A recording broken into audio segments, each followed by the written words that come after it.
السلام عليكم ورحمة الله وبركاته.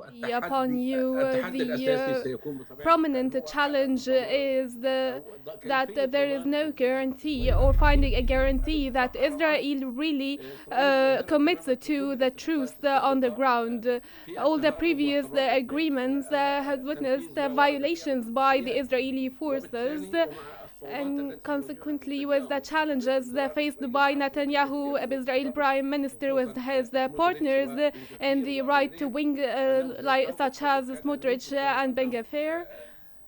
He will try to prove that to them that he will try to get out of the agreement, because they all agree on their will to go back to fighting in Gaza.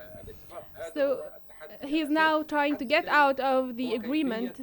The second challenge is the entering the humanitarian aid convoys to Gaza with the destroyed road networks and the destroyed infrastructure. How are we going to be able to enter this desperately needed humanitarian aid, especially to the north? The third challenge is who is going to rule Gaza in the next day to the ceasefire.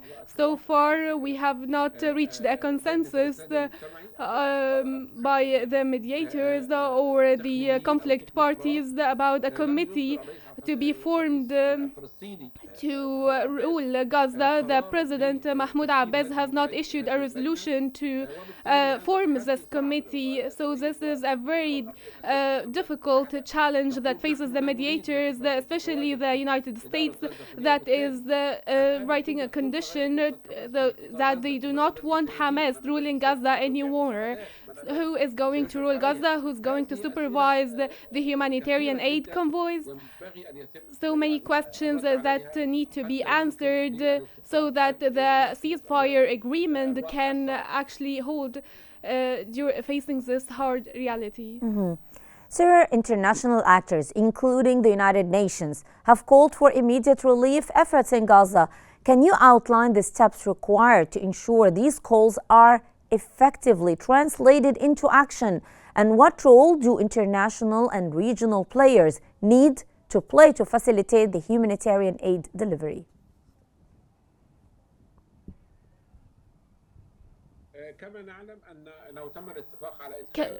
As we know, if there is a 600 aid trucks entered every day to Gaza, especially the north, that has been completely destroyed, and aid has been hindered more than once to enter the north, which is one of the challenges. How can we ensure regular aid access to the north? At the beginning of the agreement, that will be a huge challenge to the convoys to reach the north. What will guarantee the continuity of these aid convoys? Here we're talking about the international community.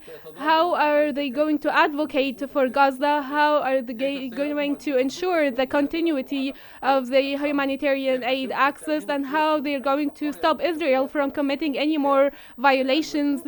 And how the international or the US stop giving Israel more weapons and supplies. So Egypt has positioned itself as a key mediator in this crisis. What are the strategic advantages Egypt brings to the table in this negotiation process? Additionally, how does Egypt's involvement shape the dynamics of regional cooperation or tension in addressing this conflict?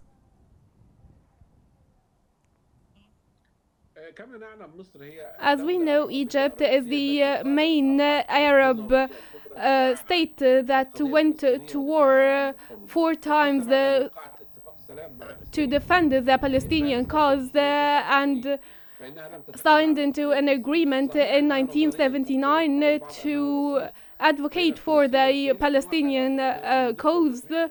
We're all aware Egypt is not a natural or regular mediator.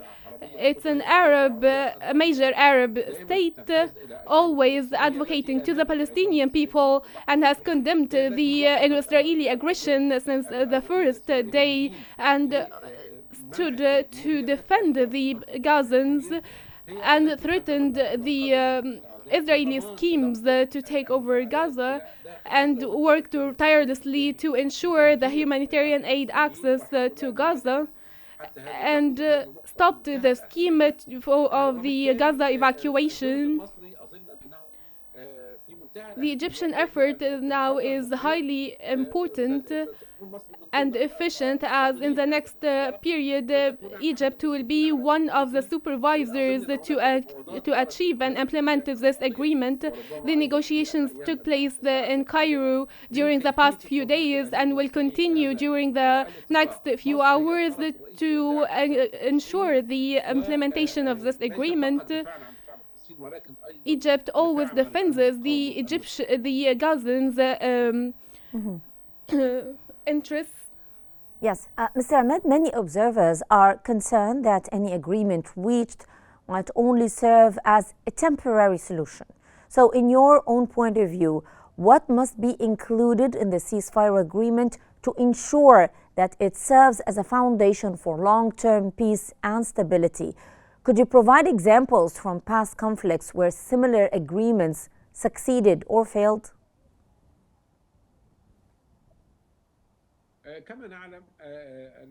As we're all aware, Israelis has waged the most difficult aggression on Gaza since 1948.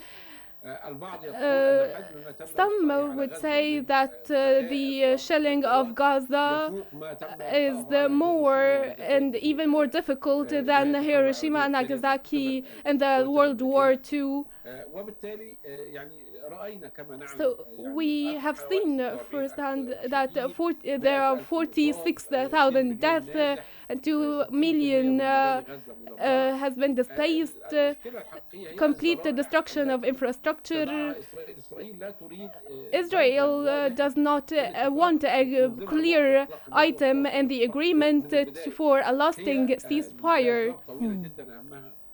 For so many reasons, most prominent of which the will of Netanyahu to continue as the Prime Minister of Israel and to guarantee the support of the right-wing faction.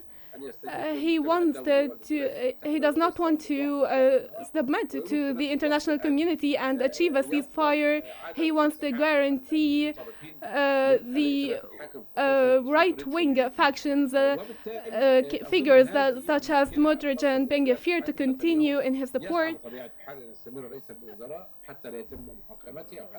They do not want to face the prosecution for their action later, so they will attempt to do everything in their power to hinder this agreement and to apply the Lebanese model to keep violating the agreement every day. The humanitarian crisis in Gaza is worsening by the day. So what immediate measures should be prioritized to address the needs of the civilian population?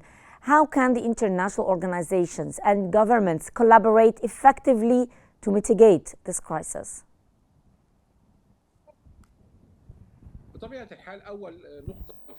The first point in this matter is the lasting access of humanitarian aid and opening the Rafah crossing to pass the humanitarian aid to revive the Palestinian population, establish caravans or buildings to protect the population from the cold waves, as their buildings, their homes has been completely destroyed, rehabilitating the infrastructure in Gaza, especially the water and electricity lines, and providing access to fuel and providing life essentials. These are the major challenges that could face the humanitarian aid providers. Mr. Ahmed, we have seen various external actors, including the United States, European nations, expressing their support for the ceasefire negotiations. So, what influence do these external actors have on the mediation process, and how can their involvement actually impact the outcomes of the talks?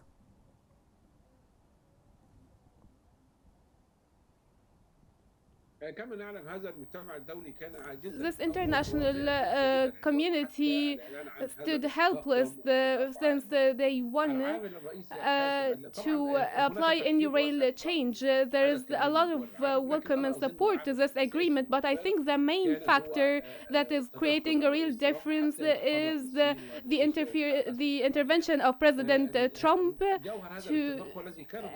and the essence of this agreement was offered to Netanyahu since last May, and he evaded this solution. He wanted and targeted turning the Gaza Strip into an uninhabitable area. But the pressure applied by the US on Netanyahu is the only thing making difference at the moment. And consequently, I think that not only Netanyahu is the one should be addressed, but also the elected President Trump should be also a major part of the negotiation to ensure the peace in the Middle East.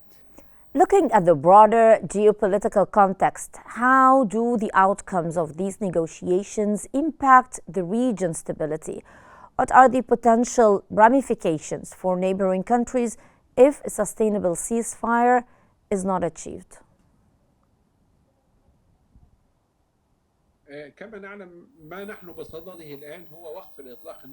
Now we're seeing a ceasefire agreement and not a peace agreement. And even the ceasefire will not be lasting or permanent. It's only to address the pressures applied by the US president. They only wanted to release the biggest number of prisoners or detainees and only to stop the fighting or the combat in Gaza and to address only the West Bank at the moment so that Israel can achieve their goals to actually occupy the West Bank. So Palestinians should not leave the opportunity to Israel to actually take over the West Bank, and there should be Arab pressure applied on Israel to prevent the takeover of the West Bank. Mr. Emad, history has shown us that peace agreements often face significant challenges in the implementation process. What mechanisms can be put in place to ensure the commitments made during these talks are honored by all the parties involved? These are political guarantees. They're political to be applied, but the Palestinians do not have the strength to apply the pressure to achieve or ensure the commitment of these pledges. The Arab countries shall apply pressure on the US and to have a... Sorry. Sir, moving on, the public opinion and media coverage play a significant role in shaping the perceptions of conflicts and their resolutions. How do you assess the role of media in influencing the progress of these negotiations?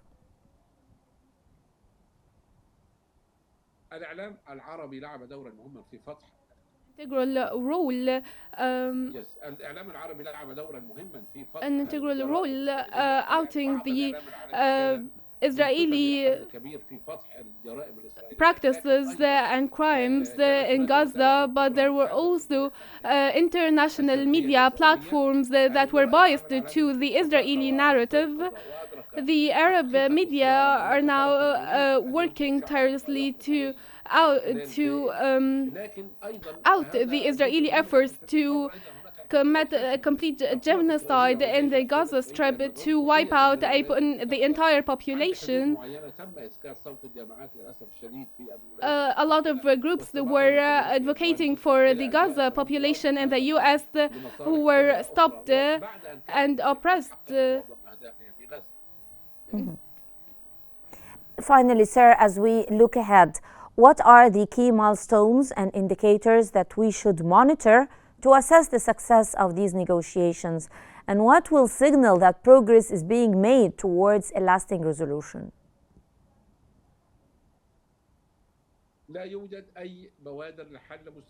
No, there is no hope for a lasting resolution.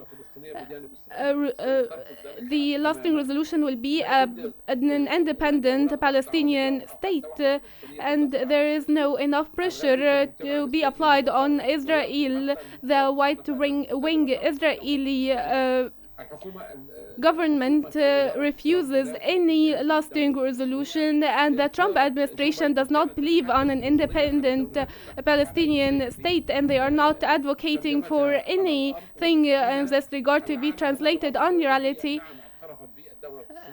Yes, the United Nations acknowledged a Palestinian state, but it's only a matter of papers. But for an actual Palestinian state, there must be real efforts from the international community.